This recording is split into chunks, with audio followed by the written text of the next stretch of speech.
Hello, Thing fans. It's Pete from DALWHINNY, and with me is Kala. Hiya! And this is Volume 3 of John Carpenter's The Thing in Context. We're back. We're back. Again. So, Volume 1 covers the genesis of The Thing, how it came to be. Volume 2 discusses the movie itself. We break down all of the fan theories, we go through the timeline, and... You have a microphone, you don't have to yell. Sorry. I'm projecting. But anyway. Projecting something, alright. So, those are Volumes 1 and 2. This is Volume 3, and we're going to discuss the movie's legacy. But we're going to start with the release of the movie. June 25th, 1982. What happened? Dun, dun. Yes.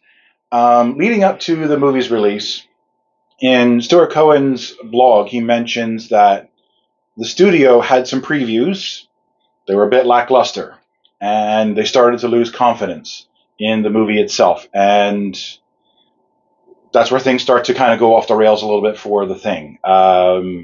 First, before its full release, there's a movie poster that they had. You'll see it on screen now. This was the original concept. And then what they did is they went to Drew Stoosman, who is a very famous poster artist. He actually did the poster art for The Goonies. And I saw something fairly recently where he actually had different versions of the same thing with different Goonies at the top of the chain. But that's neither here nor there. But he's a well-known artist. And this is where people would actually paint something from the movie. It wasn't like, oh, we'll just take a still shot or do those publicity shots and put that on. People would actually get a concept of it and paint an actual poster. Right. And unfortunately, Drew was not given too much context of what to do. And he had less than 24 hours notice to get it done. But he came up with the infamous glow face poster that you see. It's the guy who looks like he's in, a parka-type jacket. So that's what you have. And now it has since become iconic, but Stuart and John Carpenter were not very pleased with it. It was something the studio did without their, input or say-so, honestly. And that was where things started to get bad. And then the tagline, "Man is the warmest place to hide," was changed into "The ultimate in alien terror." Now, I'm sorry, you're getting very excited, and you're kind of but sorry, that poster and the new tagline did two things John Carpenter was completely against. Mm-hmm. He did not want a man in a suit, which it looks like, which is what the poster does, and he wanted to leave the alien stuff out. He wanted that as the surprise when you watch the movie. Obviously, it's the beginning of the movie that what you see, a saucer crash, but he didn't want you going to the movie with that predisposition. Right. And aside here is a lot of people, it's on Wikipedia, it's on IMDb, it's something that goes around all the time where they say the studio did not know how to market it. Mm-hmm. Yes, they did. They knew what they had. They knew what the movie was about. It is just this poster where they differ on opinion on how they wanted it presented. That's the only, it's not that they didn't know, it's that they had creative differences. And somehow that got blown out of proportion to, the whole reason it failed is the studio had no idea how to market it. No, they did. It's just that their idea of it was completely against what John Carpenter really wanted and Stuart Cohen wanted. Yeah, and the fact that they started to lose confidence in the movie itself, they didn't put as much energy into it. And E.T. being the juggernaut that it was at the time, they were dumping a lot of money into that. Which wasn't originally. Do you want to explain this? Yeah, we found out from Stuart. Yeah, Stuart, in his email, but he also mentioned it in his blog, he mentions that when E.T. was first being made, they did not know what they had. They thought it was going to be a kids movie, like tweens and under. They thought it was going to be a straight up kids movie. They thought it was soft. And so they were actually expecting The Thing to carry them through the summer season to be the adult movie from older teens and up. Universal, that's what their main target audience was, teenagers and older. That's what they wanted. And that's what this movie was geared towards for people to see. And that's why you released 2 alien movies at a time. Because we always question that. Yeah, because I asked Stuart about that. I said, it's like, one alien movie and then a couple weeks later a different alien movie. Because they were trying to cover all their audience bases. Essentially, yes. And they also wanted to coincide the Thing's release roughly around the same time when Alien came out 3 years earlier, 1979. So that's why it's released at the time it was. And a couple weeks into E.T.'s release, it started to pick up speed. It ended up becoming the highest grossing movie of all time until it was unseated. I don't know how many. For decades it was. So it's basically just sucked all the energy out of the studio's enthusiasm for The Thing, especially with the poor previews. And then so it was released. It didn't even give it a genuine premiere. It just had an opening at a particular theater. It was hosted by Elvira. That sounds cool. But yeah, it was kind of just lackluster, and except the enthusiasm from the studio kind of just fizzled. And that was especially because they had this amazing hit, and I was like, I don't have to worry about anything else. Essentially, yes, they knew that they're making their money regardless. E.T. was going to do the heavy lifting for them through the summer season, and that's all they really cared about. Which is weirdly, they were essentially expecting the opposite. They were expecting E.T. to be just like a kid's thing, where parents just took the kids and make them happy over summer break, and that The Thing was going to be the big movie that carried them through summer, and the opposite happened. I mean, honestly, the studio probably didn't care either way. They're they're just getting their money. Which one worked didn't matter. And coincidentally, just as an aside, it just popped in my brain. Blade Runner opened that very same day, June 25th, 1982. Again, also horrendous box office performance. As everybody knows, it has become another cult classic. But another factor is some people say that the recession at the time and the bleak ending of this movie had something to do with it. I don't see any real evidence of that.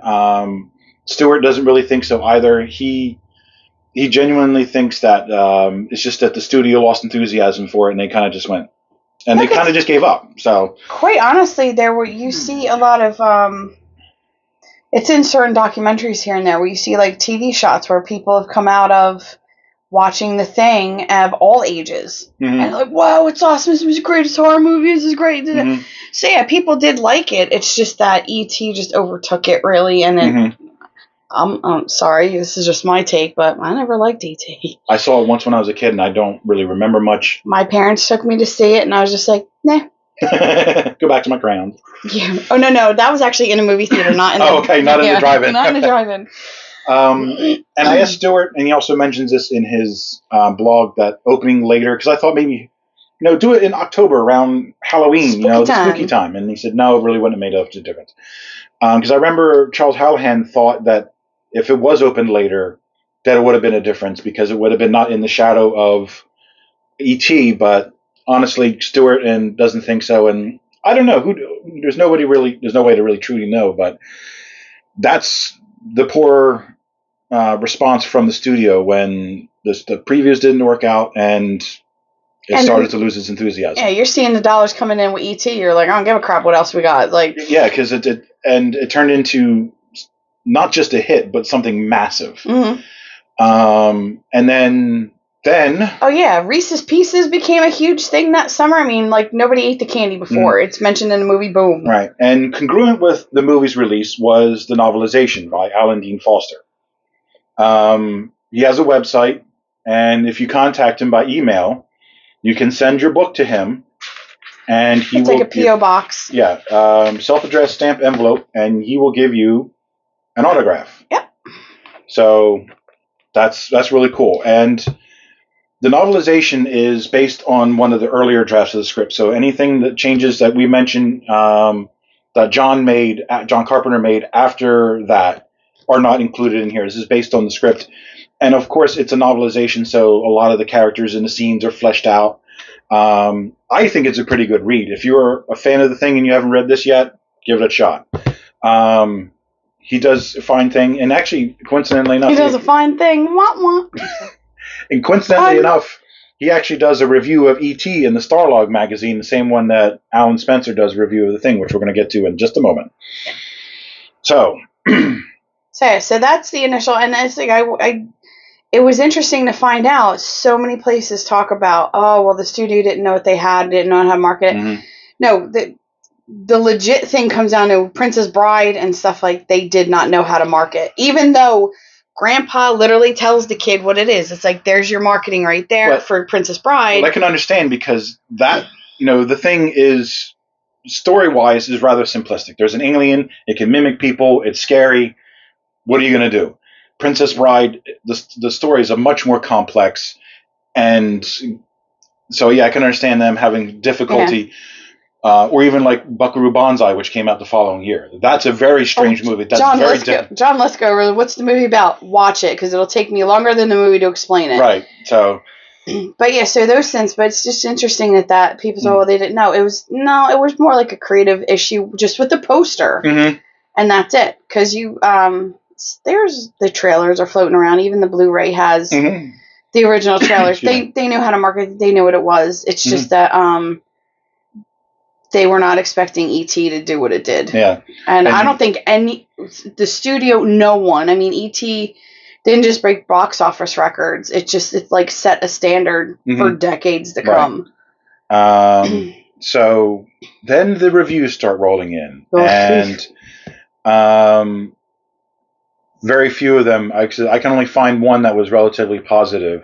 Everybody else just dumps on it. And so I'm going to read a couple reviews. Like I said, it really is just pure awfulness is what they spew at this movie. And again, they really didn't know what it was. Right. What Joel said in his interview, they really did not understand the shift that was happening in culture and entertainment and what people wanted.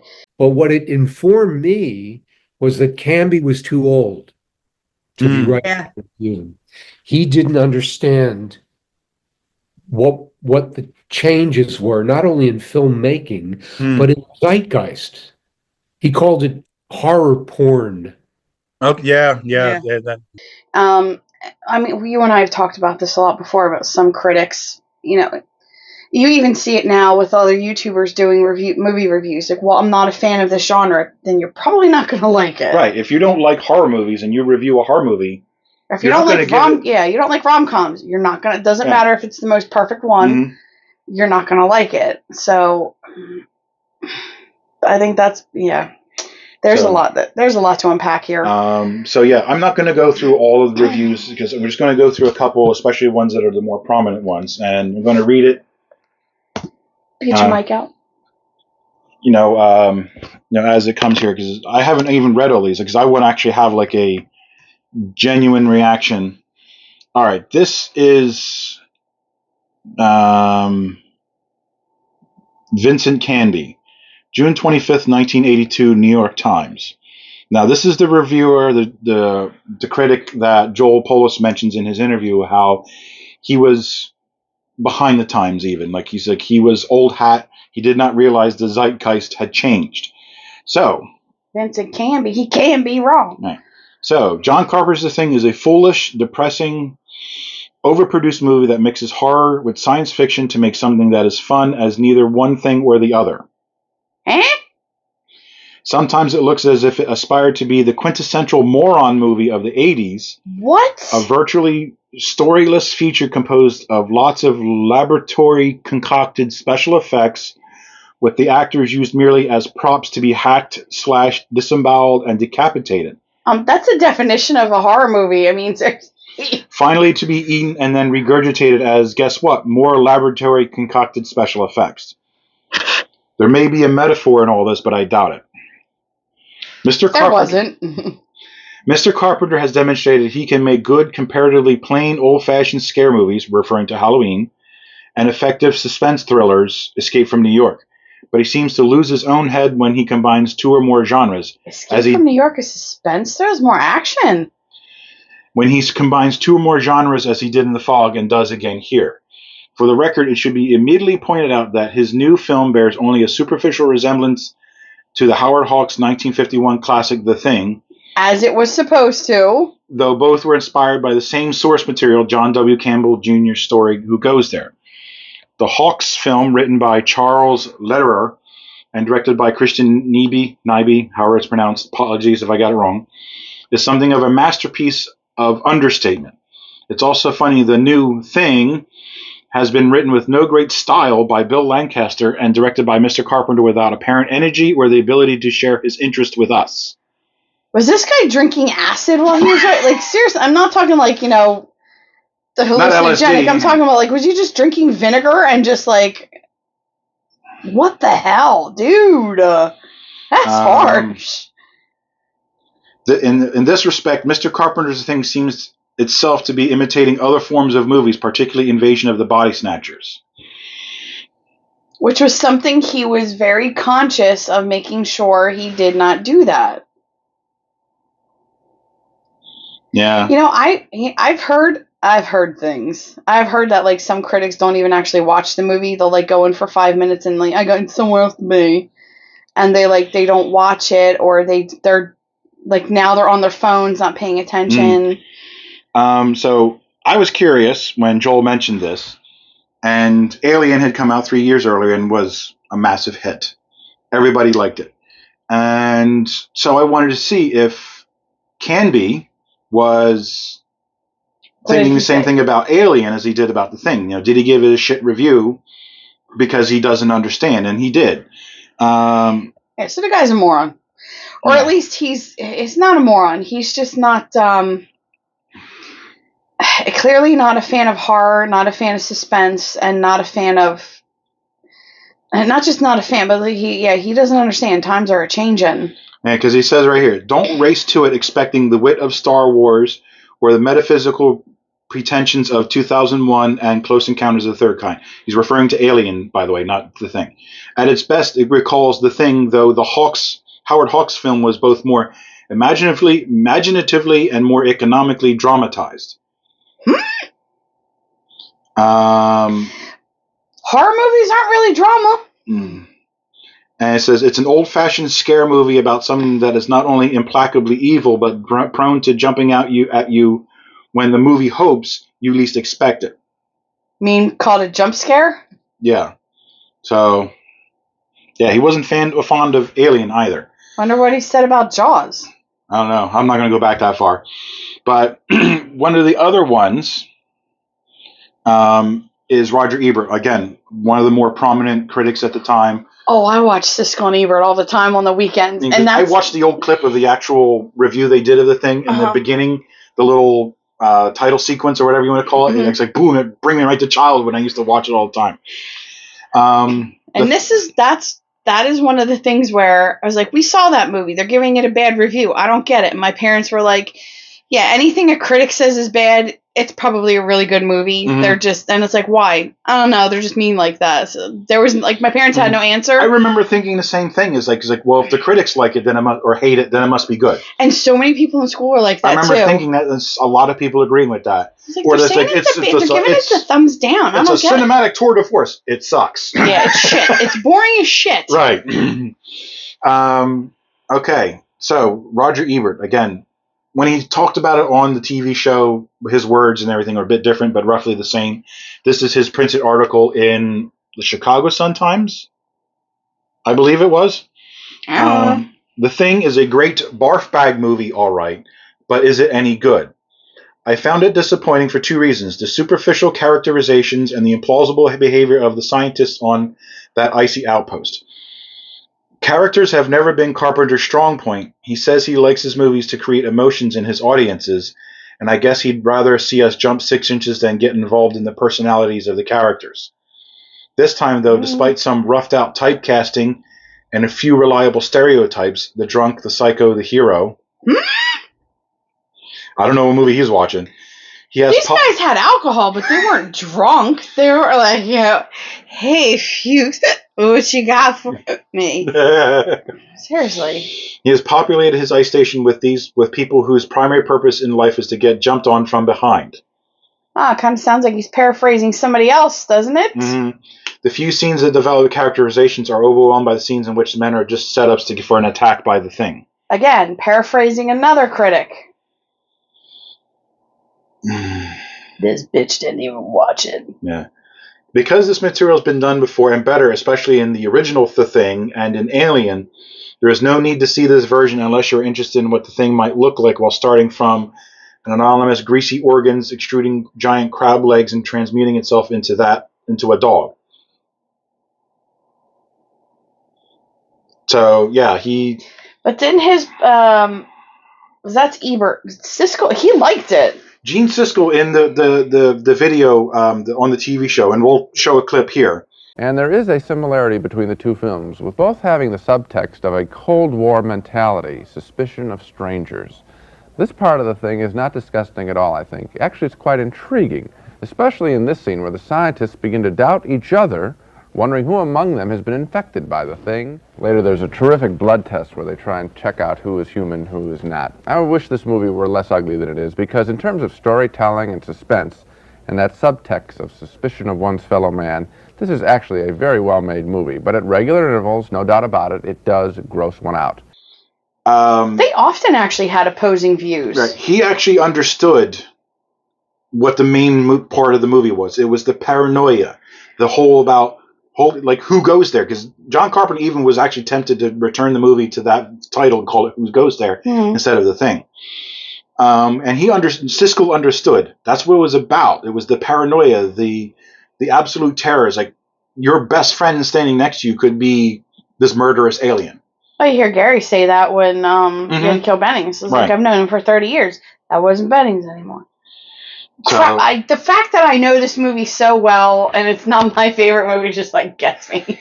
So, and you're just a proud little husband over there. All right. So, like I said, we're not going to go too much of a more deeper dive into the reviews. There's a lot out there. You'll find them out there. Actually, it's hard to actually find a lot of these actual reviews. The original ones. Yeah, you will find a lot of people who talk about it and they'll say a few key words. Mm-hmm. And everybody keeps regurgitating those same 5 key words. Mm-hmm. I don't know who said it or how. And I want it because this is something that bugs me because I don't know, maybe because I like reading and I like to write. Mm-hmm. Words are important and getting the definition proper. Right. Someone in some review called it the ending nihilistic. Mm-hmm. The definition of nihilism is up here right now. This movie is not, if anything, it is anti-nihilistic. It is self-sacrifice for the greater good. Yeah, nihilism is... Wow, you actually didn't do it this time. What's that? You didn't repeat the greater good. Oh, I'm sorry, yeah, the greater good. He always does that. It's so weird. I wonder why. But yeah, so one person said it, and like you hear people today use that term. Mm-hmm. One, you're using it improperly, and two, because nihilism would mean they don't believe in anything. Well, that's the thing is if it's like lacking anymore. It's not even like it's not trying to focus. Nihilism would mean they have no morals. Like they realize this thing could imitate them and they'd be like, yeah, sure, copy me, do it. That would be nihilistic. Mm-hmm. Or they just give up and they don't give a shit about the rest of the world. Yeah, or be like, yeah, we can't fight this thing, so just sit back and let it have us. Mm-hmm. That would be nihilism. The fact that they were willing to die, so this thing would die, so it would save the rest of the world. That is like, I don't think the word anti-nihilist exists, but it should. Yeah, we have to look up what is the opposite of nihilism. Yeah, optimism, maybe? I don't know. It does kind of end on a sad note because but it's sad that McCready and Childs are dying. Yes. But the rest of the world gets to live. These two men, if you want to Spock it, they're dying. The needs of the many outweigh the needs of the few. Yes, and the one. Oh dear. He was most human.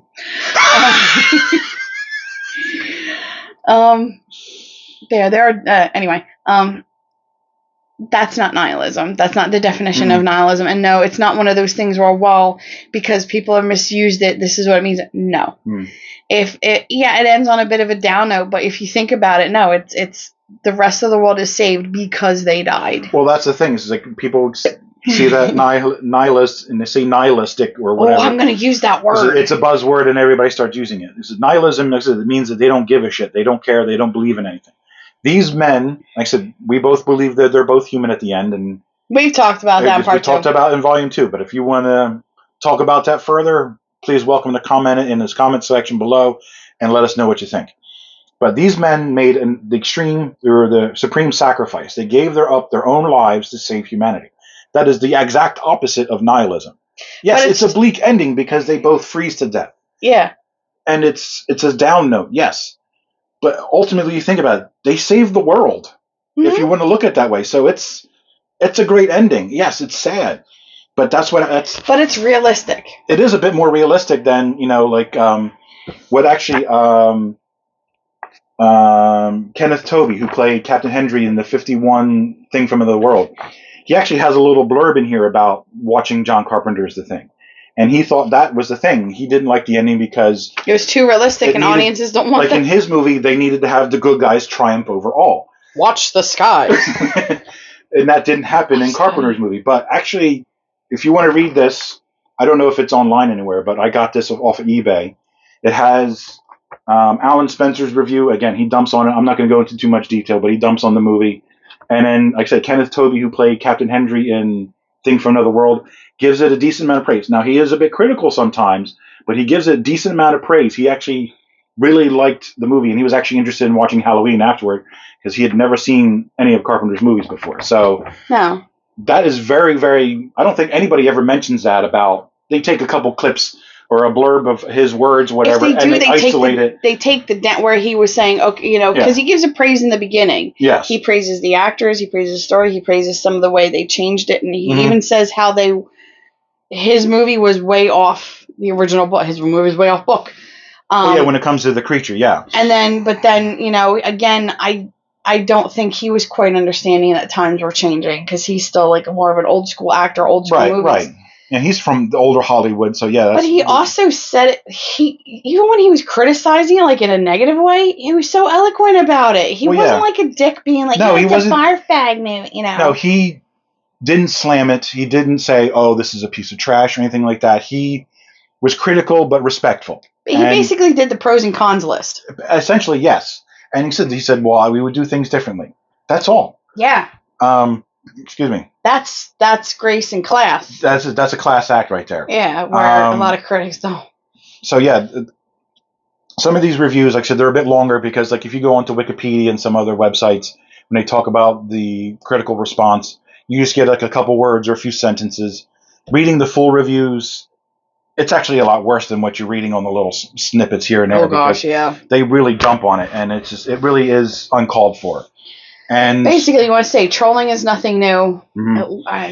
And a lot of the careers of the actors and John Carpenter, notoriously, their careers suffered. Rage baiting. Where he was supposed to do Firestarter for Universal with Bill Lancaster writing it. That can get completely scrapped and then redone later. Stuart Cohen mentions that he and Carpenter were going to do another project for another studio, completely gone after the poor performance at the box office. But we were talking about this earlier. I know he says, well, his career, didn't do as well, or he was on this trajectory in it. But you and I know, and I'm sure a lot of people out there too will agree with us. Sometimes the change, when you look back, you dodged a bullet, or the change happened for a reason because it led you to be able to do something even better. Most of these actors went on to have great careers. I mean, even Joel talks about he's not super famous the way Kurt is, but he's got a house in Venice Beach.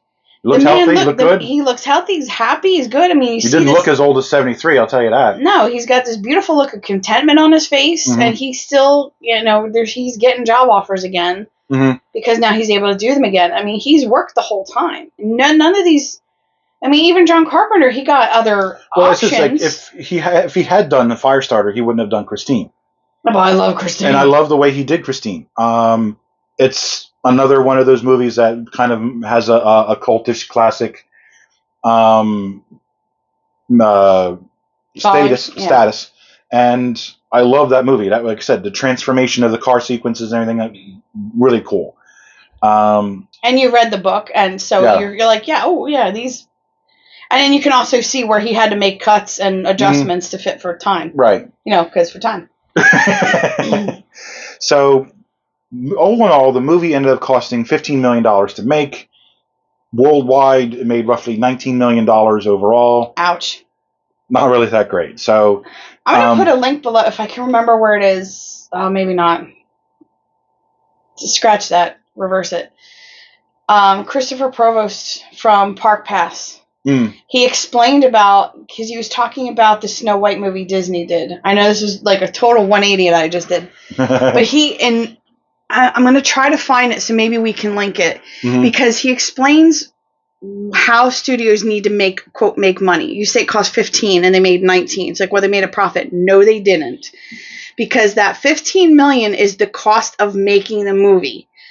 There's probably another, this one not so much, but on average, most movies, it's another 15 million of marketing and all kinds, and distribution, all kinds of stuff. So he said in order for a movie to be considered a profit, it needs to make about 3 times that. So it would have needed to make 45 million to have been considered a profit. And considering Carpenter's movie Halloween was $300 and some thousand, made $70 million. Yeah, so he balances out. Sort of, yeah, but it's possible to do that to get that kind of revenue from theaters at that time. Yeah, because he explains it a lot better and a lot longer. Yeah, so we'll have that link in description. Hopefully, I can find. I'm probably find it. So now it comes to, because the movie didn't last no more than a few weeks in the box office. Most of the time, I think most theaters dropped it after a week and a half. I can't even tell you. I remember seeing it. This is back in the day when you actually had to find your movie times in the newspaper. Yeah, newspapers. Remember them? Yeah. Actual print paper in your hand. I remember seeing it was like, say there was a theater. They didn't have theaters. They usually only had like 4 or 5 screens. They were small, and that was a big one. Megaplexes didn't exist back then. You would have, say there was 5 screens. 4 of them were showing E.T. all day. And then the 5th one had like and other, and it would be like this movie being shown for twice and this movie being shown once. It was, I mean, I can't even begin to explain that sensation that was. So it was like even any other movies from other studios were getting eclipsed by that. So this was in and out fast. Yeah. And your brain just farted. Yeah, I just completely lost what I was going to say. So it gets out of theaters. Okay. Oh, this is early. Just what I was going to say. It's like she and I were very lucky. We were young, 6 years old, but we actually saw it during its initial release. I slept through it. I have a very faint memory. That's all I remember. It's not like I was sitting there going, "Oh wow." Very faint memory. I remember I told you. I remember waking up going, "Dogs." Going through this project and researching snow. Finding out during this project how rare and special it is to actually have seen this movie during its initial release. So yeah, I feel very lucky and privileged to. It's a very faint memory, but I feel lucky and privileged to have been able to have seen it. So now we're going to go into The Thing's legacy. What happens after it bombs at the box office? Alrighty, so we're back. The Thing is out of the theaters. That was loud, I'm sorry. That's okay. The Thing is out of the theaters, and it kind of just vanishes into obscurity. A lot of movies back then would have. Stuart Cohen points out that up until this point, the many movies where they were shown in the theaters and they're out. They're out. There was in the 70s. There was Laserdisc and VCRs were becoming prominent at this point. Well, not too prominent because you actually see one in the movie. But they were still really relatively expensive and not easy to get. There weren't many movies on these platforms. So yeah, when the movie went out to the theater, it was gone. And then occasionally you would see it on TV, like every Easter they do the Wizard of Oz, some inexplicable reason. And 10 Commandments. Yeah. Every once in a while, I don't know what the rhyme or reason would be, but some movie theaters, especially drive-ins, were famous for it. Sometimes you'd see 2 or 3 movies a night. The earlier movies were something that was older. Yeah. And then the new one, and sometimes theaters would do that as well. It's like, well, this is a re-release or something. Yeah. They kind of do it now, but it was much more prevalent back then. Gone with the Wind was famous for that. So the mid-'80s, things start to shift. where VCRs are becoming more affordable, more prevalent. Cable TV is becoming more prevalent and affordable.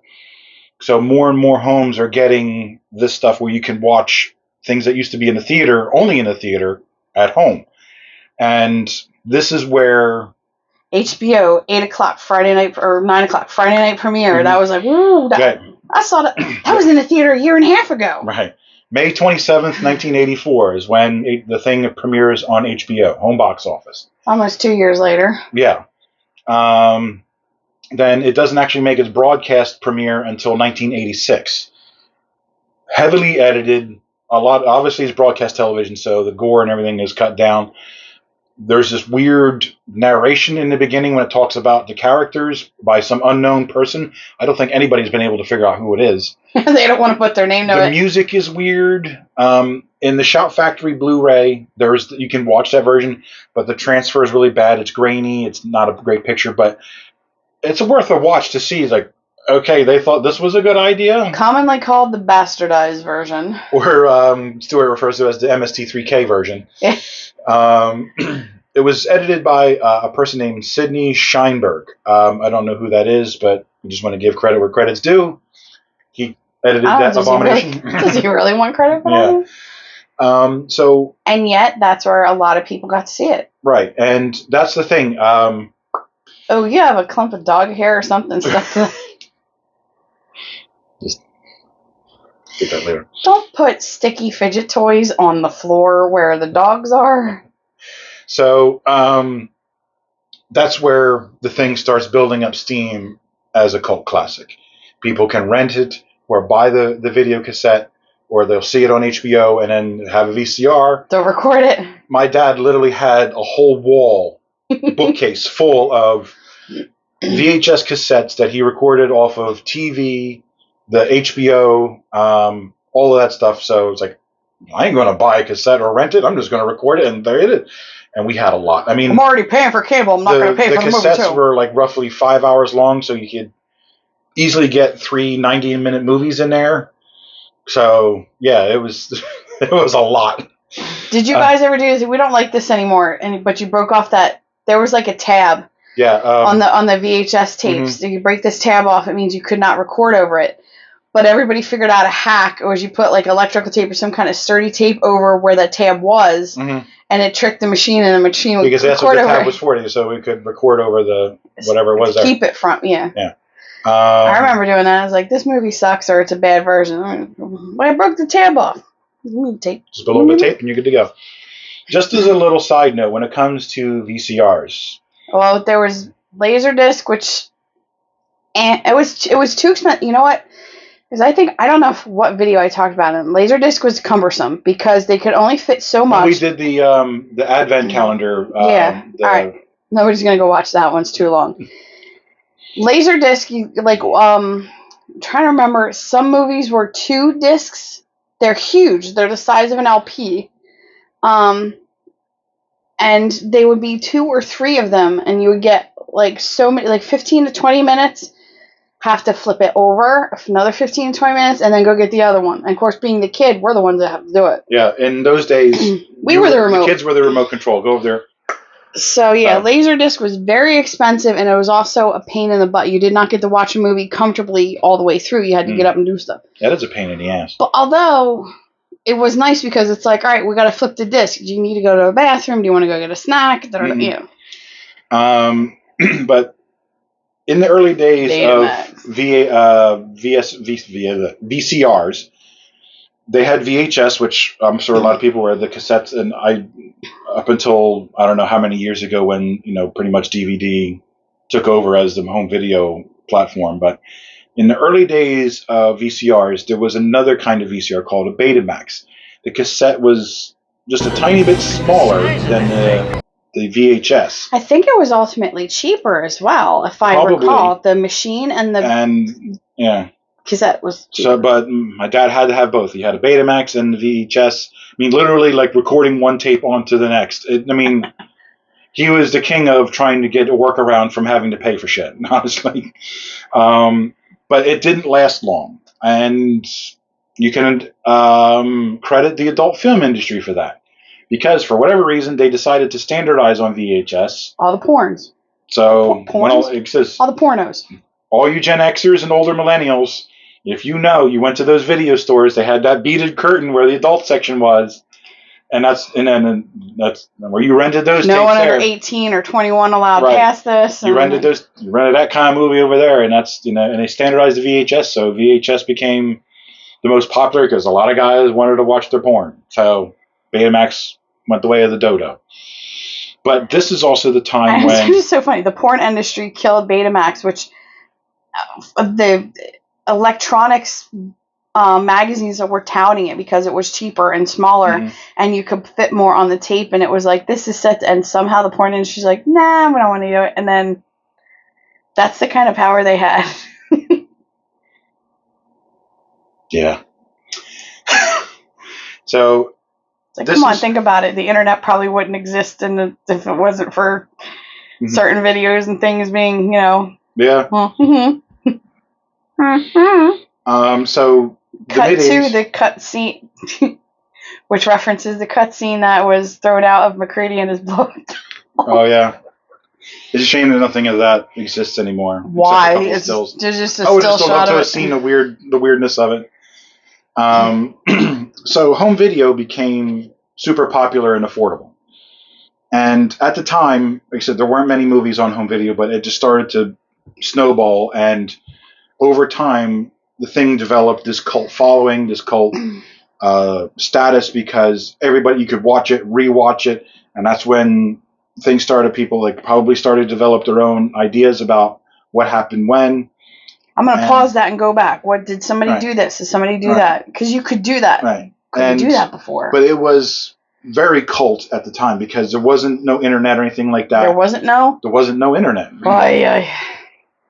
So a lot of these things, it was popular, but in like a singular fashion in people's homes. Then, when the internet came around and people started to be able to connect to people around the country, around the world, that's where these things really started to, especially the different theories and everything, really started to gather steam. Yeah, but what also helped before you start getting into the internet was, say you and your family watched The Thing. Mm-hmm. Then, you would go to school, your parents would go to work. Oh, we rented this really cool movie, or we saw this cool movie on cable this weekend. Yeah.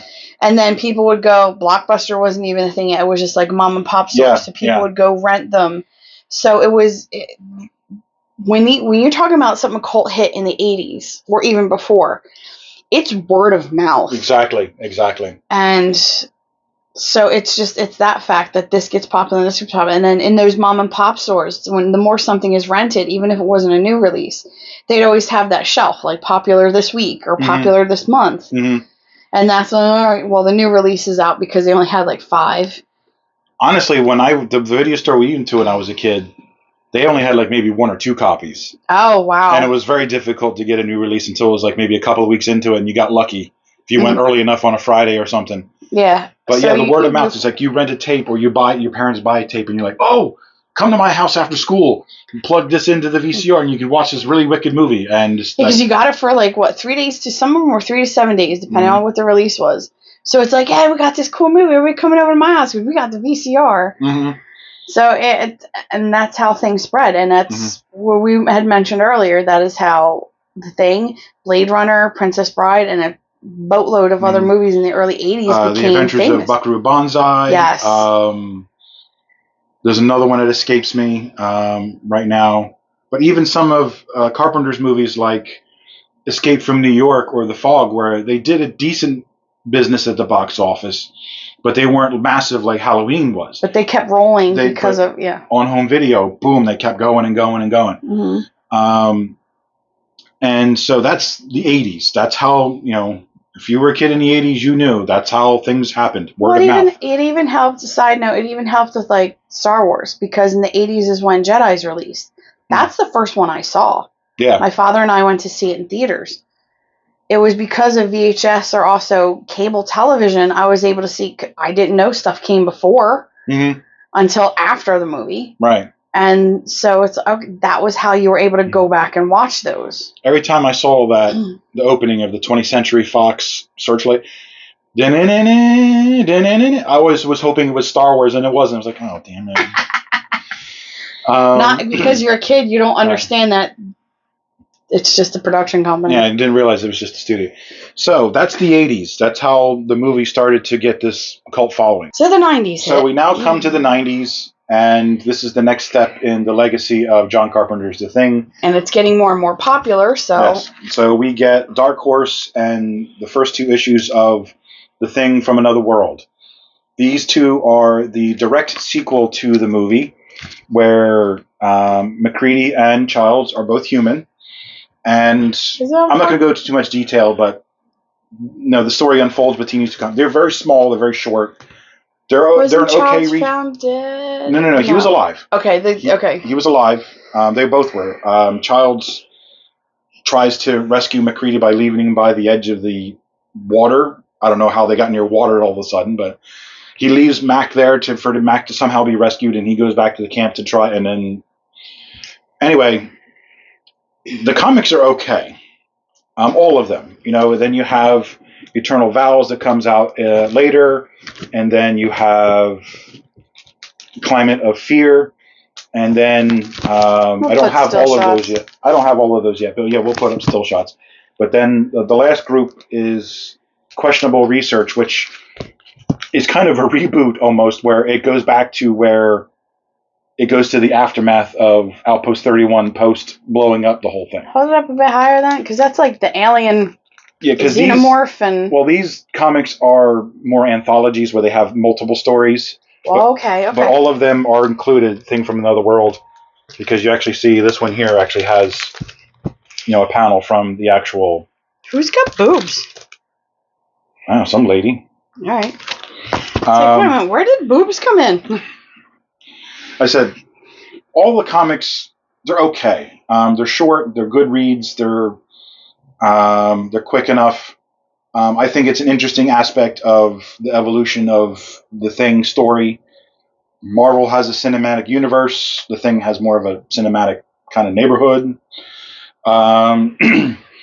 But they're worth a read. I haven't read the Questionable Research ones yet. But the rest of them, you can find them somewhere online. I haven't been able to find Questionable Research online, at least not a good version of it. You mean that you can actually read online or purchase? You can read. Okay. But I got all of these on eBay. Just because you want it? Yeah. Because I wanted to have them for the video and just for my own personal collection. They're okay. And I'm sorry, if you haven't gotten this, apparently this is his favorite movie. So. This is why this whole project started to begin with. So yeah, if it's going to be your favorite, you're going to get stuff. So, and then, that's these comics here, the early 90s, starting in 91 all the way through to 93. They're good. They're okay. They're fun. You said some of the drawing is a bit the very okay, first but set, not great. The first 2, I don't have much experience with comics. And... Excuse me, sir. Graphic novels. It says comics right there. But yes, the only real comic or graphic novel that I've actually read is Watchmen, and that has a particular style. And I was expecting that same style with this, as far as the artistry goes, and what I've seen on television, other people's stuff. This is drawn a bit differently than I expected. It's okay, and for some reason, whoever drew MacReady drew him like friggin' jacked. I mean, like muscles. We'll show the panels. Muscles upon muscles. Like, okay, I didn't get that impression. Hey, this is Kurt Russell, not Arnold Schwarzenegger. Did he hit the gym after he, blows up the thing? He's like, all right, finally get a work it in, yeah. But Clearly, he's ripped in this thing. He's been assimilated. There's no way he had that. A very big fan of Kurt Russell. Yeah. So Kurt always he was in shape, but he wasn't like the way Stallone or Schwarzenegger were. Right. Yeah. He was the more like, yeah, I work out, but it's not my life. Mm-hmm. Then later in the 90s is when they have the first DVD release, and in there they have a special feature of Terror Takes Shape, the documentary that they made in 1997. has a few interviews, not full-on interviews, but talked to Kurt Russell, John Carpenter, a few of the actors. They got to Joel and talked to Joel. Fortunately, Rob Bottin too. Yeah, fortunately they were able to talk to Charles Hallahan, who unfortunately passed away before the DVD was actually released. So I'm actually glad there is some footage of him talking about the movie, 15 or so years after the fact. Yeah, he seemed like he was such a sweetheart. I mean, and you see the joy on his face when he's reliving it. Yeah, you could tell he really had a good time. So that's the first thing, again, outside of VHS or video cassette, the DVD release. Now, we're going to go through the timeline up until the current year, 2025. We're going to go through all the elements rather briefly because there's a lot, but we don't want to dwell on anything too long. Yeah, for something that started as a box office flop. Right. So the next step is 2001. Outpost 31, the Ultimate Thing fan site, is created by Todd Cameron. He was the first person, along with a friend of his, went to the actual filming site in British Stuart, Columbia. British Columbia. British Stuart, Columbia. Everybody in Canada just went. They were the first ones to go to that filming site, and they brought back some artifacts, and you can read all about it on the Thing fan site. John Carpenter even says, long live Outpost 31 as the Ultimate Thing fan site.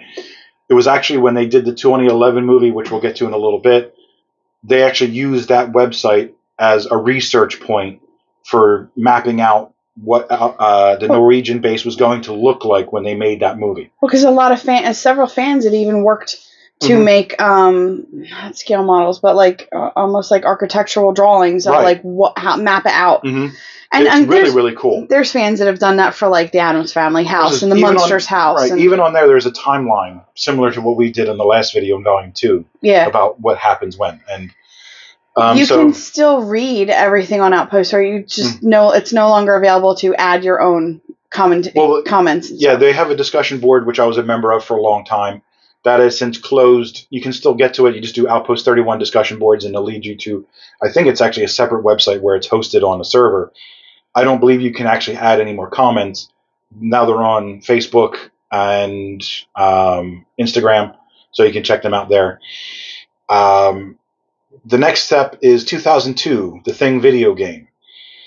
I didn't play it back then. I actually wasn't aware of it coming out at that time. What platform was it on? It was PlayStation, PC, and I don't think Xbox was out at that time. I want to say if there was a Nintendo platform at the time, I don't remember it because this was roughly a time when I really wasn't into that gaming because I did, the 80s with ColecoVision, Atari, and then I kind of left it for a while, and then I didn't really get back into it until late in the PlayStation or middle of the PlayStation era. PlayStation 2 when that came out is when I started getting back into console gaming. And I don't do it as much as the mobile stuff on my phone. But the game came out and it was very popular. I remember on the discussion boards where people would do mods and they would change things to just for shits and giggles, just to have fun.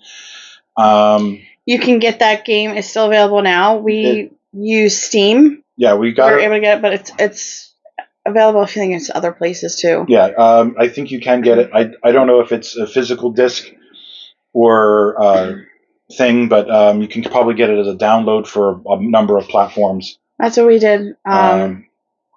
It's been remastered, so it's some updates, some changes, and I started playing it. It's fun. It's still kind of dated because it's over 20 years old as far as the look and the gameplay, but it's still fun to play. And then I'll show some clips now, but then down the road we'll show some clips of me playing and all that kind of stuff. And that child is human, but he's frozen? Yes. This is, again, the game is another direct sequel to, the events of The Thing, John Carpenter's The Thing. In the beginning of the game, Mac is nowhere to be seen. Childs, unfortunately, has froze to death. They actually, in the original game, there was some unknown person found, but they changed it to actually Knowles. Instead of having been killed by the creature, he takes his own life. As done. Well, that's the way it was done in the script, the original script. And then later on, as some unknown helicopter pilot helps you defeat the creature at the end, and that's when it's revealed that R.J. McCready is the guy. Spoiler alert. I mean, seriously. It's been out for 23 years. And there's no spoilers anymore. But yeah, it's basically several teams were sent. Yeah, some commando teams would go to find it. Then you find out later that there was this big research project that was, like kind of like the overlooking evil entity that was driving, kind of like Weyland Yutani in Alien franchise, kind of similar, that the corporation has got to get this thing and all that kind of stuff. What did you knock over? Did you knock that book behind you again? I put it up there because I didn't need it anymore, and now it bonked me in the head. Because you know why? Because you sat there saying, we're going to go through these quickly, and then you start going on tangents. Well, I'm trying So the book went, oi! So I'm trying to move things along. So that's the video game. Yeah, so the game's fun. It's still out there to play. You can play it on. You're playing it on PC whenever you get time. The next step is 2004 is when a lot of Uber fans are aware of this, that the Return of the Thing TV miniseries. I think it was meant for the Sci-Fi Channel. It never got produced. I read the script. It's available on Outpost 31. It's a decent read. I'm going to put up some images here. It's got some pretty interesting ideas. Mm-hmm.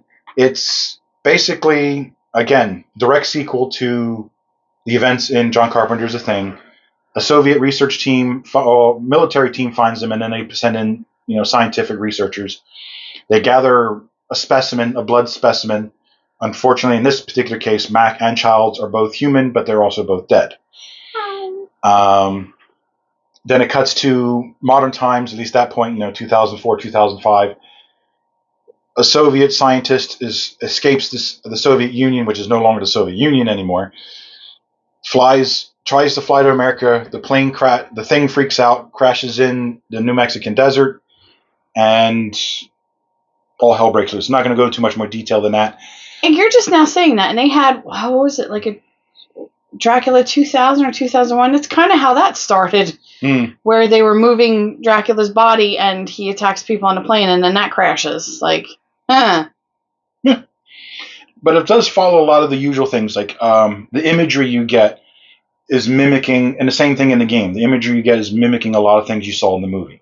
There are some original things, but a lot of it is, the creature sneaking up on somebody, the creature obviously pretending to be somebody else.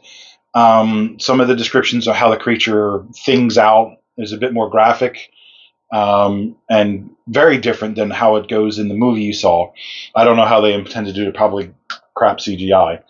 But at the end... If it was... if it was sci-fi, just look at Sharknado, and that's probably the type of CGI they were going to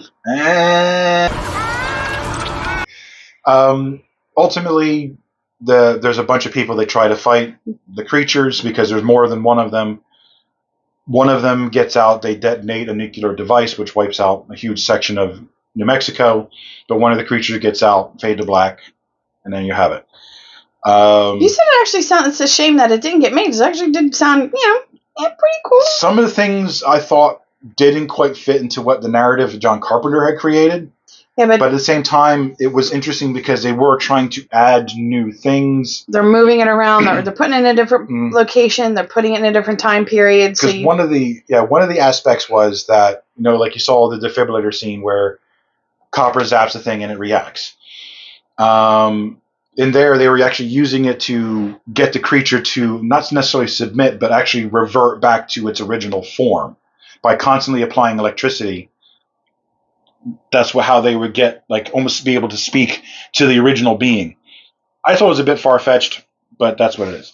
Just throw holy water. I'm speaking to the creature inside you now. But it's not inside. I say it thrice and done.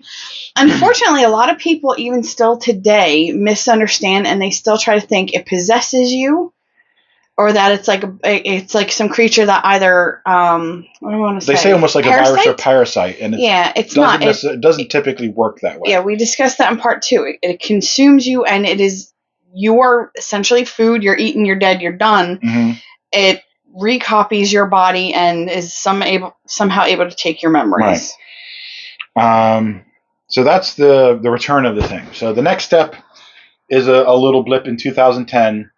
Peter Watts writes a story called The Things. I'm sure there's other smaller stuff going on as well, but these are like the bigger. This is one of the more prevalent ones because it won and was nominated for a few awards, didn't win them, but actually won a few awards. I'm nominated for a Nebula and did not win. Right. It's the point of view of the creature itself. It is wondering what was wrong with these humans. I read it a number of times. I really didn't like it. Couldn't get 3 paragraphs in before I went, stop. Right. And I'm sorry, that's my opinion. Some people love it and some people hate it. There are a lot of people who think it's a great addition to the whole lore of the thing. To me, it just doesn't seem like he really watched the movie because there are certain elements he talks about that just aren't in the movie. So certain people who are dead and gone, and he's saying they're still there. They're and a creature or something, and whatever. He also, it's just a weird way of it's the creature's inner monologue was, I be Blair, I do this, I be that. It's just like, it's so hard to read. And it's like. And it goes against what I had always thought the creature was like. It's like if the creature copies you, it knows all of what you know. So in this particular story, the creature is copying people, but the brain seems to not understand what the brain function is. It's referring to it as a tumor or a cancer.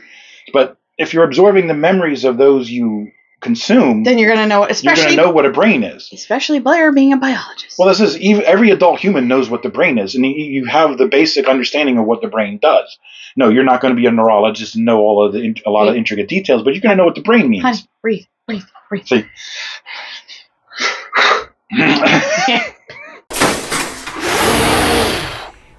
Okay, fine. So. Thank you, Penn Hollerness. Is it how? I don't know. I'm so sorry. I just murdered his name. And at the end, he uses a particular word for. I'm not even sure how to describe it, and I don't want to say the word because I don't want to sensationalize. It's basically when a man physically attacks a woman in a sexual way, he uses the R word. And I think that's just simply for shock value rather than anything else. It's like, I'm going to use this buzzword here and I'm going to get people riveted. And it's like, it just seems like it was messy and not very literary, honestly. I just thought it was just a bit clumsy to put that in there at the end like that. Gotcha. And that's what we have about that. And so much for going through these quickly. 2011, we've mentioned Stuart Cohen's blog. He launches it in 2011, September. A lot of behind-the-scenes stuff. We've talked about it multiple times.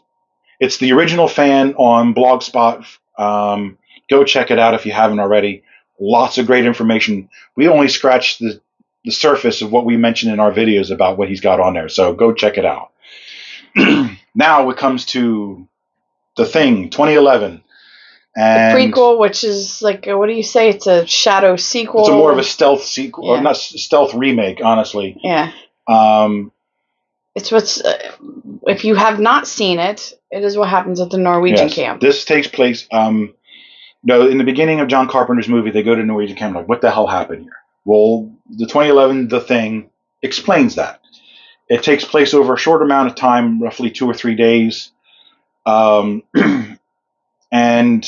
again, a group of researchers, this is where they find the ship, they find the specimen.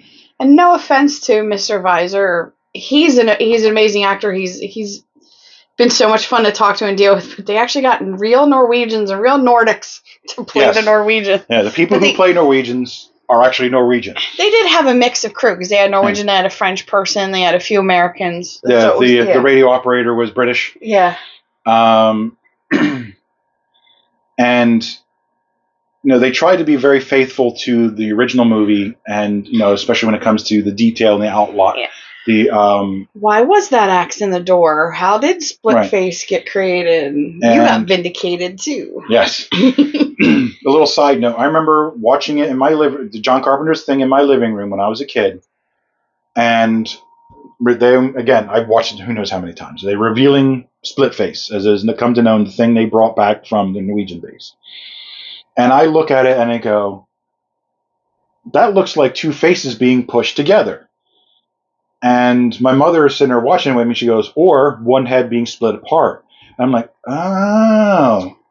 Vindication comes 30 years later in 2011 when, in fact, split face actually is fused face. Where I believe it's I can't remember his name now. I want to say Sanders, but I don't think that's him. But he attacks Adam. Well, Adam's already shot and dying. Well, anyway. he was already impaled by the whippy thing that got him in the liver over here. And yes, nurse. He comes over and then he start fusing faces together. And it's like, oh my God, it's fused face. Yeah. It's not split face. Like I had said so many years ago. So I think you told your mom and she was just like, whatever. Yeah, she's like, I don't even remember that. So, but it meant something to me. The movie is good. We went and saw it when it was originally released in 2011 in the theaters. I think it was opening day because you even got a mini. I don't think we have it anymore. Yeah, I had a mini poster. I was kind of disappointed at the size of the poster, but maybe we still have it somewhere. I don't know. I don't think so. After moving a few times, no. But it's a good film. There's decent acting. There are a couple of scenes that have really genuine tension about, like, what's going on and that kind of stuff. They don't do a blood test. They do a thing where the creature can't mimic non-organic material. So when it assimilates somebody, it spits out the fillings of their teeth. Or like one guy had a titanium plate, so it started to kick it out. And that's actually where they show how it's not a body snatcher or possession or a parasite, because they actually show when they killed it, the actual person being digested. Yeah, the person was still inside the creature. Yeah, except for his titanium plate from a broken bone. And then the creature is copying him, like using the DNA as like a reed to copy and make a new version. Yeah, that part was interesting because you literally see the creature being swallowed, or the person being swallowed by the creature, and in the process of digesting, it's already starting to copy as it goes along. Yeah, so there's like a new person inside. So the legs sticking out of the person are still human, but the inside is slowly being converted into thing tissue. I thought that was fascinating. He's 3D printing. So that was interesting. And my favorite part is, forgive me, I don't remember the name of the actor. His name's going to be down below. The guy that played Adam, he played Deeks in the NCIS. LA? Yeah. Yeah. He was great comic relief. Yes. Him and a few other characters were great comic relief. Yeah, because the scene where she's checking the fillings, there's some tension there. And he breaks the tension because, well, open your mouth, and if you have no fillings, then you might be a thing. He goes, I'm going to die because I floss. What's the other one? Is when So they were going to do a blood test before this happens, and they had stuff getting set up, but someone sabotages and burns the lab. And they blame him. And the British guy, the radio operator, says, no, you were in there with that. And he goes, what are you, an asshole? Just the delivery, he was just so funny. And some people hate his character. I'm like, he's got the best lines. He's got the best lines. He does. It's, pardon me. If you're connecting the two, yeah, it's a bit of a downgrade, especially when you hear that they had practical effects. They had amazing practical effects. And the studio had to be a dick and at the last minute say, we want CGI. So crap CGI got put over top of practical. Yeah. And it's also a lot of... Yeah, unfortunately got rushed and then suffered for it. Yeah, I kind of feel I enjoyed the mystery. The mystery of not knowing. And yeah, I like that movie. It's... If you even push it out of the universe a little bit, just as a standalone movie, it's good. It's really good. And it does create a lot of tensions. There's a couple of very familiar faces in there. People have gone on to bigger and better careers. A lot of the other guys, I think, because they are from the Nordics, they're famous over there, and maybe not as famous here. But no, I think it was well done. It was very interesting, and while it's kind of like, for me, it was sort of like I didn't need to know because I kind of thought the not knowing made it more suspenseful. A number of people have pointed that out, but at the same time, they actually did it really. They did it cool. So they were really trying. They really were. But yeah, a number of people pointed out it's like. The mystery of what happened in the Norwegian base. Norwegian? The mystery that happened at the Norwegian base. Norwegian is not mine. Sorry. The mystery should have been left intact instead of. But I think a lot of more modern audiences are trying to find that. They want to know the backstory. They want to know the history instead of leaving it a mystery. And that's where I think the part of that movie developed from is that, well, people want to know. It's like, no, we want to leave the mystery because, it's like Copper says, like, my God, what the hell happened here? Especially when you see the guy that, unalived himself. It's like, why? The sheer, what on earth could have happened? His sheer fear is what that he did that to himself. Because that was the best choice to do. Yeah. Sorry, I'm getting loud. Yeah, but I mean, it's a good movie, but it is also one of those movies where if the studio had stayed the F out of it, it probably would have been better. Mm-hmm. Because they made choices, they forced a few things. It's like if you just leave it to the people who know their shit and who love the original and are trying to do it right, just stay the F out of it. If they probably would have done better. Mm-hmm. But now, if you've never seen it, give it a shot. It's a worthwhile watch. It really is. It is. And also, I mean, even if you just want to say as a standalone movie, it's really good. But when you link it to The Thing, it's everybody's got their opinion. And although my favorite part is the end. Not because it's over. No. But because the way they tie it in with Lars and the pilot chasing the dog, and then it cuts to, and then it slowly leads you to where the 82 movie, quote unquote, picks up. Mm-hmm. I thought that was really, really cool the way they did that. That was awesome. So if you haven't seen it, go see it. Or not go see it, go rent it or whatever. Go see it at somebody else's house. Yeah. Just go to a stranger's house. If they're not home, it's okay. I'm sure they have it in their DVD collection. But yeah, definitely it's worthwhile watching. If anything else, to see just how people interpret. See, now I'm doing it. You're contagious. Yeah. Just to see the interpretation of what happened at the Norwegian camp, and it's interesting. Still love Adam. What are you, an asshole? I don't know why that sticks with me, but it's so great. It does. It's just the way he says it. It's like just deadpan. I was like, what are you, an asshole? What are you, an asshole? All right, another interesting aspect of the 2011 film is Dark Horse did a comic book tie-in with this. It's entirely digital. There's no paper copies, otherwise I would have gotten one. But it's called The Thing, The Northman Nightmare. Northman. Norseman! Hannah! A little shout out to Tank Tolman. The story goes where Vikings haven't heard from a settlement. I believe it's somewhere in North America, but like Greenland, I think. They haven't heard from this. It's North America, like Greenland, I think. Vinland was their North American settlement. I don't know if this is that or not, or just something entirely fictional, but either way. But they haven't heard from the settlement. They go to investigate, and they come across, I believe it's entirely separate creature than the thing you find in the 1982 movie, the 2011 movie. Because it seems like it's a whole separate ship, because somehow they eventually are able to destroy the creature and destroy the ship. It seems a bit far-fetched, but yep, there is a comic book tie, and I didn't know that until doing this research for this thing, so you can go ahead and check it out. Just do The Thing, The Northman Nightmare, and you'll be able to find it online in a number of places, so you go ahead and check it out. While doing the research for the 2011 Thing, I came across, again, Stuart Cohen's blog, where he mentions how in the 1982 movie, how they wanted to wreck the helicopter that the Norwegians arrive on. And they had an idea where they were going to do it with miniatures. It didn't work out. He said it looked really corny.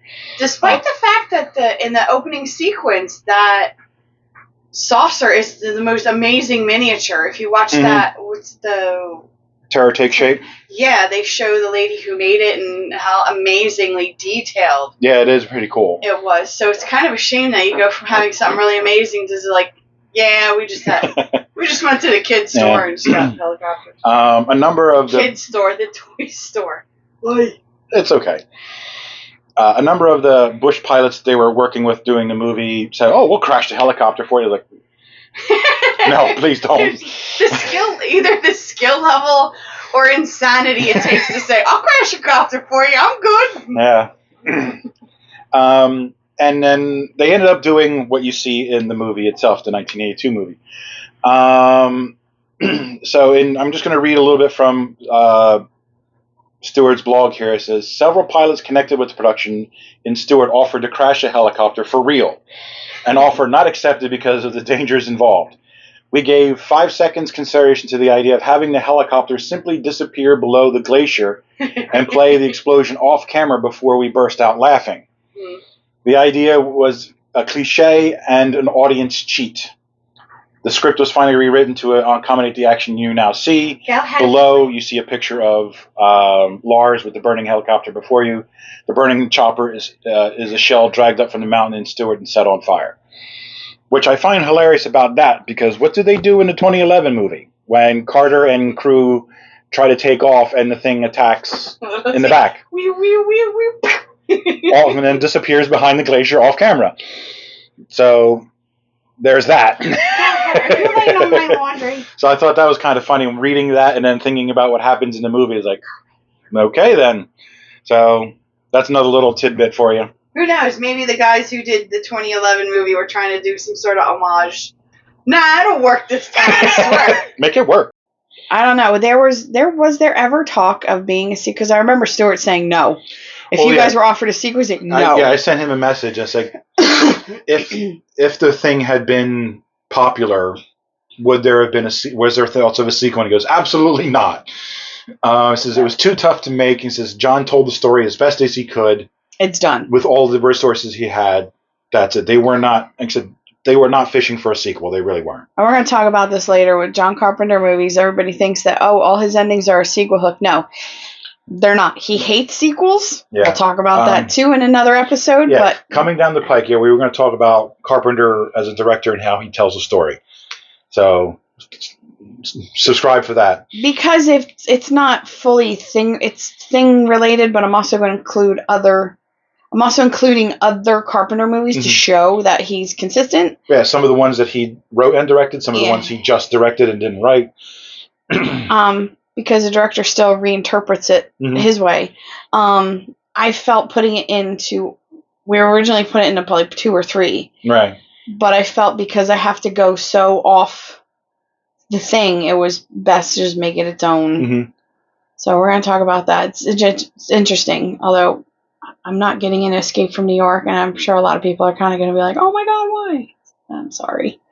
I like it. It's a good one. But I don't know. I picked my ones I want to talk about. You can only pick so many movies to do it, so. Yeah. This person will be here forever. Like we are right now. Go, moving on. So we finally get him back into bed, and we have to call housekeeping because there's this trail of pee poop that we got to clean up now. And yeah, I'm sorry. What now? I'm sorry. It's the life of a nurse. Sometimes it's a shit job. No. The part of your actual job is you came home. You come home every night. You hug me. You kiss me. You sit on our furniture. You play with the dogs. And then you go take a shower and put that scrubs in our laundry to wash with my other clothes. I don't think I like this. Well, it's not like I'm getting anything on me. Oh, hell, we're back. Okay. The next step in the washer. In the Thing's legacy is in the mid-2010s. This is when they start coming out with some toys and board games. Still coming out with toys. This is newish. So, yep. Open box. Yep, open box discount. That is one of my hacks for anything that you need to buy.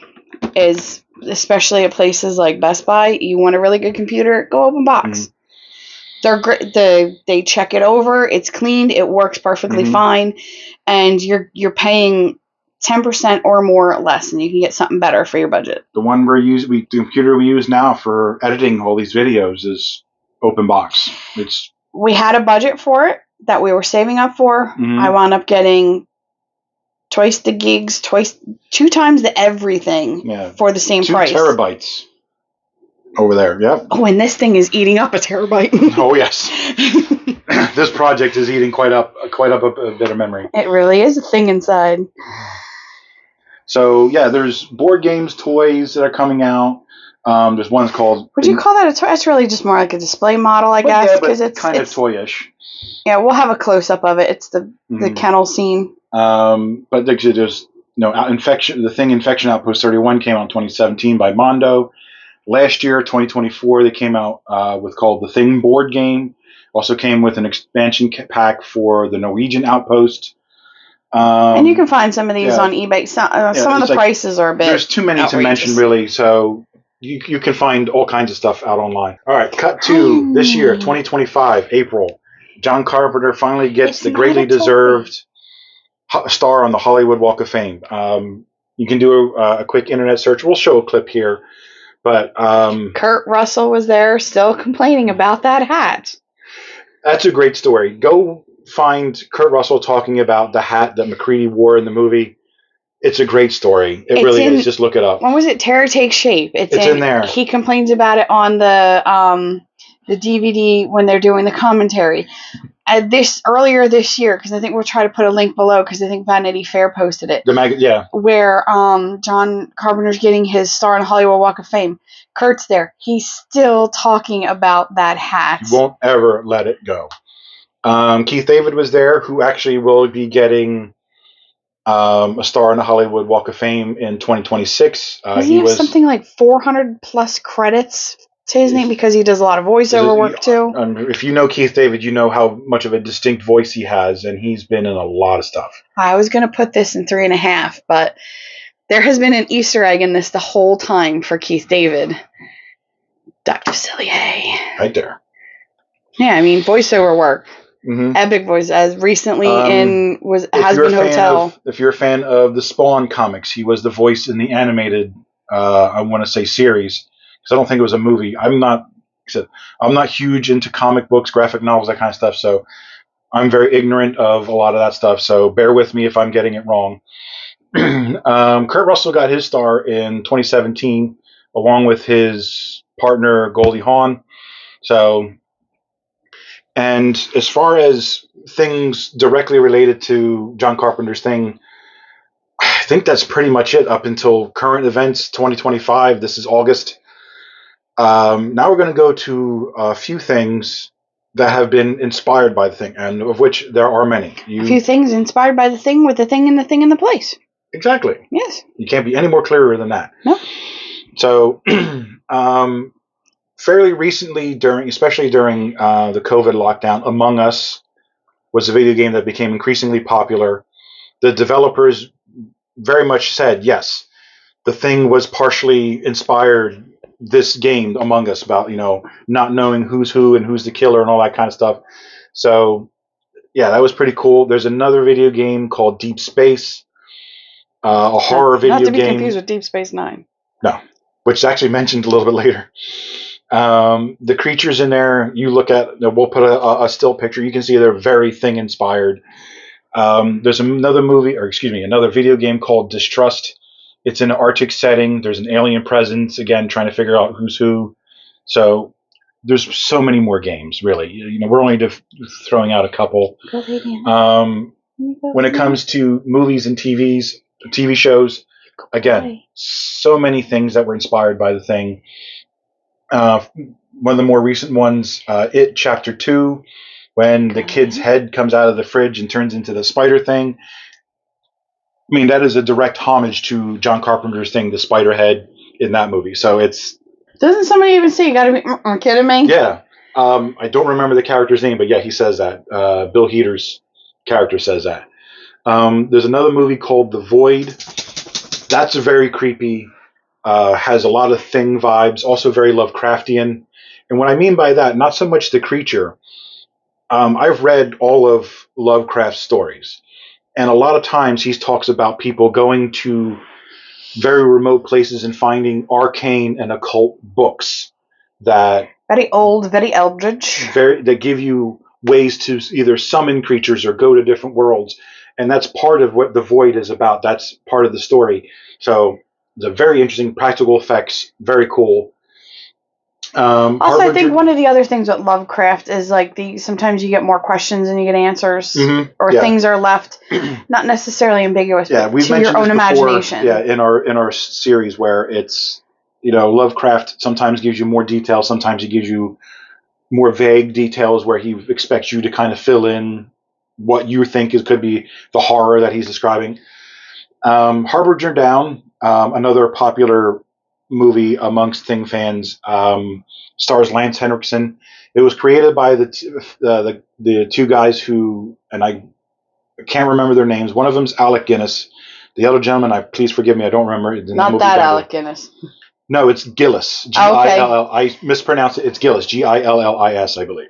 Okay. They were the main effects guys for The Thing 2011. They made their own movie. It's not that great a movie. Lance Henriksen, in my opinion, kind of phones it in a bit. But some of the practical effects are pretty interesting. There's a Deep Space Nine episode from the 90s called The Adversary, very much inspired by The Thing. Again, another popular X-Files episode called Ice. Again, borrows very heavily from the Thing plot. So, and there's so many more. The list is endless, practically, of things you could see as a homage to The Thing, or was inspired by that story. Like so many other popular movies that have an enormous fan base, fan fiction is going to crop up, and with this thing, there's no exception.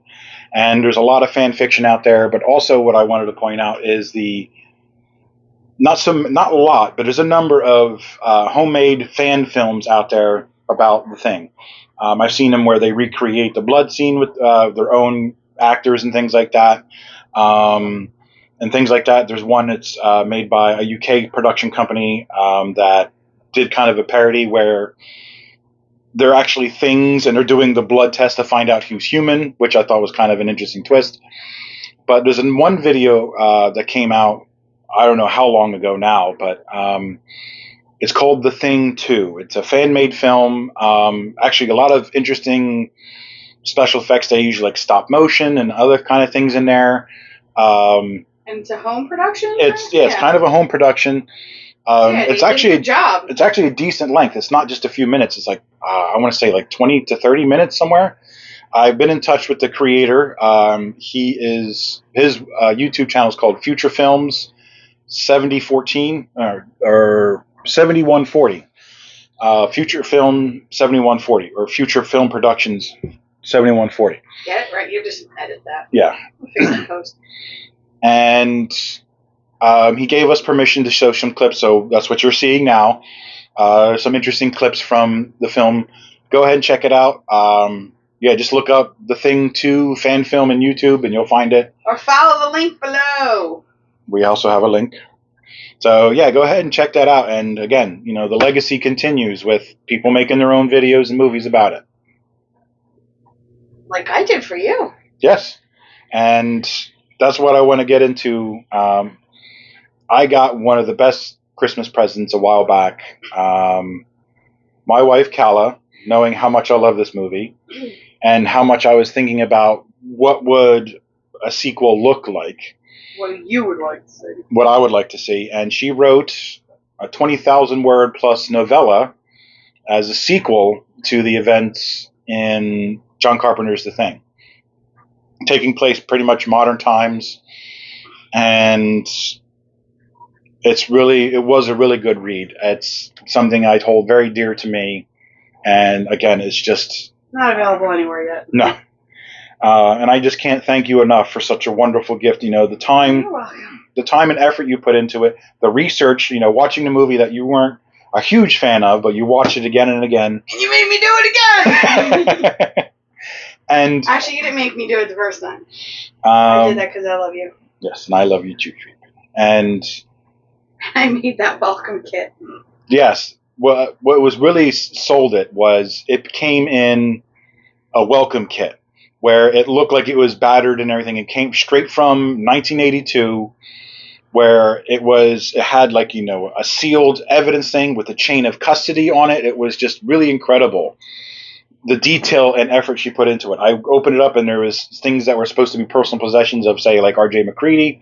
It was a book about chess that I actually thought was 40 years old, but she was very pleased that I said that because you actually aged it yourself. It was a new book that you aged out to make it look that old, and it was just really incredible. Just tea and a heat gun. And it was just. Yeah, it was really great, and it's a really wonderful story. You know, some new characters are in there, and they're like really well done. So I can't thank you enough, Sweet Pea. All right, now you're like gushing. I'm seeing you're blushing. Well, it's a fabulous present that you did, but also it's like, you really told a great story. You really did, and I'm not just blowing smoke up your ass because you're my wife. Is that what that is? So. Yes, I thank you, and I appreciate you for doing that. It really is awesome. There are a lot of really great fan fictions out there, sequels or retellings. Mm-hmm. Trying to explain how certain things happen in the movie. Didn't the Twilight series start off as a fan fiction for something else? I don't know. No. It was 50 Shades of Grey was supposed to be a fanfic of Twilight, and then they said, don't do that. Oh, okay. Can you take out the vampire element? If I'm remembering correctly. Oh, okay. So just take out the vampire element. So there's several things that start as fan fiction, and then the editors get See, it's like that. But I thank you so much from the bottom of my heart for such a wonderful gift. You're welcome. So, and that's where we come to kind of the end of the evolution and the Thing's story, from creation to analysis to its legacy. But what I want to talk to you now is all of you horror fans out there, old and new. Don't limit yourself to either the subgenre you're interested in or to a particular style or decade of movies. Because I remember someone was talking about their hot takes, and someone said the 21st century horror movies are the only ones worth watching. But those 21st century horror movies, they have evolved from the 20th century movies, and the 20th century is a century long. The very first horror movie came out in 1896. By today's standards, it's very hokey and kind of corny, but it was a horror movie. Through the decades since then, horror movies have evolved, each inspiring the next generation of filmmakers and storytellers. So yes, go back and watch. Like I said, it may be corny, it may be weird, it may be a little bit hard to understand, or the timing, the time frame of the movie was made, it may not be very relevant now. But go watch even the bad ones, even the crappy ones. The B horror movies do have a place in a lot of people's heart. There's always something that's there that can be an inspiration or show you, oh, now I can see where this modern movie got that idea from, where it had evolved from. Oh, or you'll see, oh my God, they just ripped that, they flat out ripped that off. And you thought it was something new. It's like, no, it's literally been done decade after decade. Right. So yeah, go where through. The meme came from. A lot of people remember South Park with Cartman doing the thing with poor people. He did the blood test scene. And a lot of people oh, that's where South Park got that from when you watch the blood test scene and the thing. Yes. So yeah, go back and watch the classics. Go back and watch the ones that were obscure and not very good. There's always something there to watch. There's always something there to enjoy. So yeah, don't limit yourself. I'm not going to say you're not a good horror fan if you don't want to, or if you only want to stick to a certain subgenre, because there are a lot of horror movies we've seen recently that we're not too fond of, but other ones have been pretty good. We're still going to watch them all because there's always something there to see.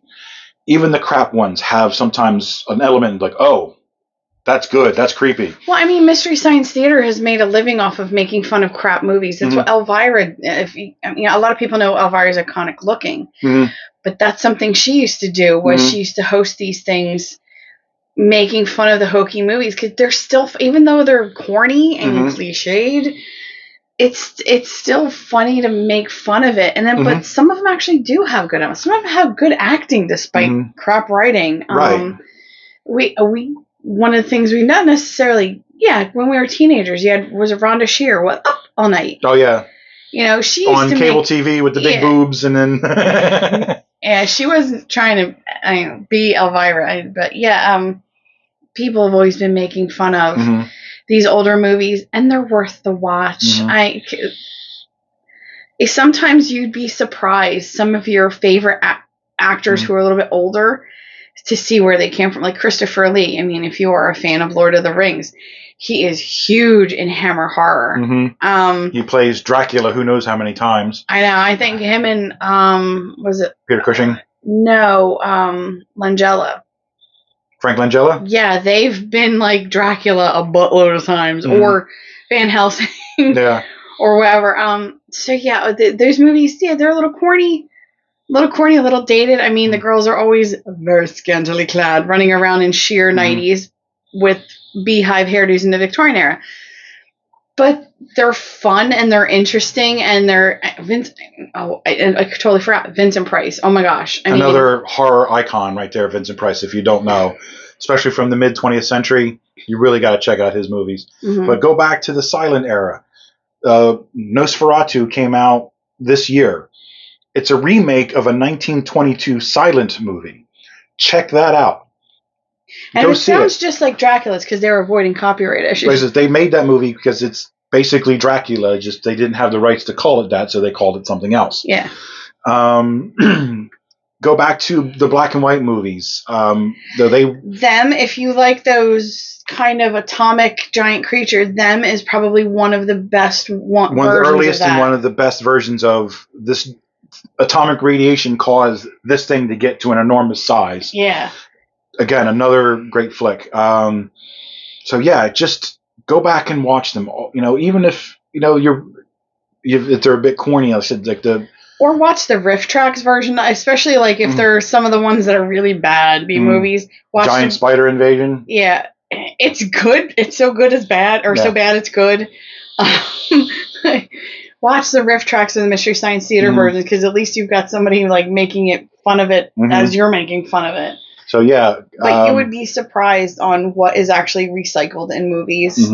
And don't confine yourself to even just horror. Go watch some of the old classic movies from other things, from other genres, other decades. You know, there's plenty there. Movies have been around for 130 years, if not longer. There's so much out there to watch. Go ahead and watch it. Thank you very much for watching us. Yes. Please like, subscribe, comment, share. Let us know what you think. Let us know about any tidbits you may have heard of we didn't cover. Go ahead and go back and watch Volume 1, Volume 2. Up next, Volume 3.5. Why is it called 3.5? Because it's our channel and we can do what we want. So it's what do we want to say? There's outtakes, there's bloopers, outtakes, hot takes. Things that really didn't fit anywhere else, but still we think are interesting and you want to know. A lot of random bits and bobs and that kind of stuff. So yeah, when that comes out, please check it out. But we also have some fun stuff coming, some silly things where you're taking a very famous 80s television show opening scene and are reworking that with The Thing. It's actually coming out pretty cool. You're really good with those. I love it. Thank you. I appreciate it. So again, thank you very much for watching. Go get out there and watch some movies, okay? Thank you. Bye.